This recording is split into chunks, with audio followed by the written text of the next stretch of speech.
Hi guys. మన భారతదేశంలో అనేక పురాతనమైన ఆలయాలు ఉన్నాయి. ప్రతి ఆలయానికి ఒక విశిష్టత ఉంది. ప్రాచీన కాలంలో నిర్మించిన ఆలయాలు కాబట్టి ప్రతి ఆలయానికి కూడా ఏదో ఒక విశిష్టత అనేది సంతరించుకొని ఉన్నాయి. మామూలుగా తండ్రి గారులు తమ కుమారులకు ఉపదేశం ఇస్తూ ఉంటారు. కానీ కుమారుడే తండ్రికి ఉపదేశం ఇచ్చిన ఆలయం ఏదో మీకు తెలుసు. అంటే మురుగన్ స్వామి శివుడికే ఉపదేశం ఇచ్చిన ఆలయం అన్నమాట అది. శివుడు ఒకసారి ప్రణవ మంత్రం అంటే ఓం అనే దానికి అర్థం తెలియచెప్పమని బ్రహ్మదేవుని అడిగాడంట. బ్రహ్మ నాకు తెలియదు అన్నాడంట. అయితే శివుడు వెంటనే విష్ణువు దేవుడికి వెళ్ళి అడిగితే విష్ణువు కూడా నాకు తెలియదు అన్నాడంట. అప్పుడు నారద మహర్షి ఈ ప్రణవ మంత్రానికి అర్థం తెలిసిన ఒకే ఒక వ్యక్తి మురుగన్ స్వామి అని అన్నాడంట.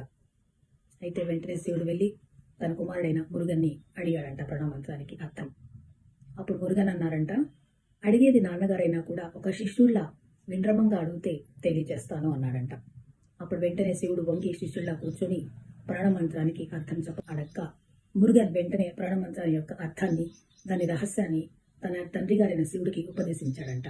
ఈ ఉపదేశానికి గుర్తుగానే మురుగన్ స్వామినాథన్ అంటే శివుడికి గురువుగా ప్రసిద్ధి నొందారు. అది స్వామిమలై ఆలయం. మురుగన్ స్వామికున్న 6 పడే వీధుల్లో ఇది కూడా ఒకటిగా ప్రసిద్ధి నొందింది.